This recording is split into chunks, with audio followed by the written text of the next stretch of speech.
दोस्तों आप जो हमारे पीछे देख रहे हैं ये दामोदर नदी है और दामोदर नदी जो है ये झारखंड का जीवन रेखा बोला जाता है और इसका जो उद्गम स्थल है वो झारखंड के लातेहार के छोटा नागपुर पठार के पास है। और आप देख सकते हैं कितना विशाल नदी है और इस पूरे मतलब दामोदर घाटी को मतलब ये एक तरफ से रौनक से लिए हुए है और आप देख सकते हैं कितना कलकल करके बह रहा है धारा। और ये जो दामोदर घाटी है ये दो चीज़ों के लिए फेमस है, कोयला और अब्रक के लिए। तो ये जो दामोदर नदी जिधर जिधर से गुजरती है उसके आसपास में कोयला और अब्रक का प्रचुर भंडार है और कोयले के बड़े बड़े माइंस है। जैसे आप देखते हैं रानीगंज है, झरिया है, रामगढ़ है, वेस्ट बोकारो है, ईस्ट बोकारो है। तो ये सारे माइंस जो है ना दामोदर घाटी के अंतर्गत ही आते हैं। मतलब जहाँ से दामोदर नदी अपना बह के जा रहा है उसी के आसपास वाले इलाकों में ही सबसे ज़्यादा कोयला पाया जाता है। पूरे देश का सबसे ज़्यादा कोयला भी इसी क्षेत्र में है, दामोदर घाटी क्षेत्र में। तो आप देख सकते हैं दामोदर घाटी जिसका उद्गम स्थल लातेहार के पास है और ये जाके मिलता है हावड़ा में हुगली नदी के पास। और ये टोटल जो इसकी लंबाई है वो कम से कम 600 किलोमीटर के आसपास है। तो आप देख सकते हैं दामोदर नदी अभी तो पानी है काफ़ी सारा और कभी जब बहुत ज़्यादा बाढ़ आ जाता है तो इससे भी ज़्यादा मतलब पानी बढ़ जाता है और ऊपर तक पानी चला जाता है और कभी जब वो जो पुलिया उससे भी आगे चला जाता है।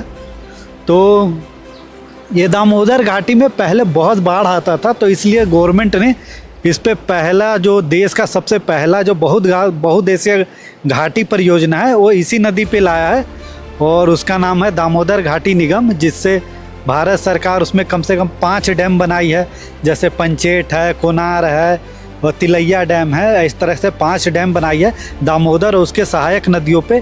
और उस डैम के थ्रू इस क्षेत्र में सिंचाई और इलेक्ट्रिसिटी का मतलब एक तरह से काम किया गया। इस दामोदर घाटी निगम जो है वो देश पूरा जो इसका टोटल इलेक्ट्रिसिटी जो उत्पादन है वो 12,000 मेगावाट है। और ये दामोदर घाटी जो है पूरे इस एरिया में कम से कम 8 लाख हेक्टेयर ज़मीन को सिंचित करता है। तो आप देख सकते हैं जो दामोदर घाटी निगम जो है जो इंडिया का पहला बहुउद्देशीय नदी घाटी परियोजना है वो अमेरिका के टेनिस वैली प्रोजेक्ट से लिया गया, उसी का कॉपी किया गया। और ये देश के आज़ाद होते के 3 साल के बाद ये स्टार्ट हो गया था।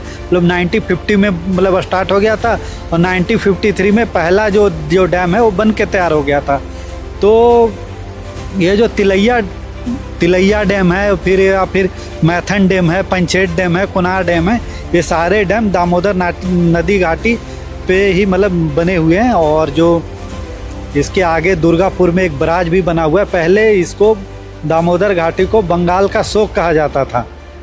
इसे बंगाल में बहुत ज़्यादा बाढ़ लेके आती थी, इस वजह से इसको बंगाल का शोक कहा जाता था।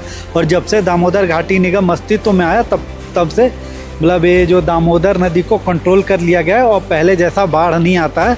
और ये तो आप देख ही सकते हैं कितना बढ़िया नदी है। और आप उसके आगे देखिए तो ये पुल है जो गिद्दी का पुल है और ये आगे बहते हुए रामगढ़, बोकारो, बर्धमान होते हुए वहाँ चला जाता है ये हुगली नदी में। और ये टोटल इसकी लंबाई जो है 600 किलोमीटर है और इसके आसपास में सिर्फ कोयला की खदानें हैं। आप इसके इस साइड भी देखिए कोल माइंस है, उस साइड भी देखिए कोल माइंस है। सारे कोल माइंस दामोदर नदी के किनारे स्थित हैं। तो जय हिंद, जय भारत।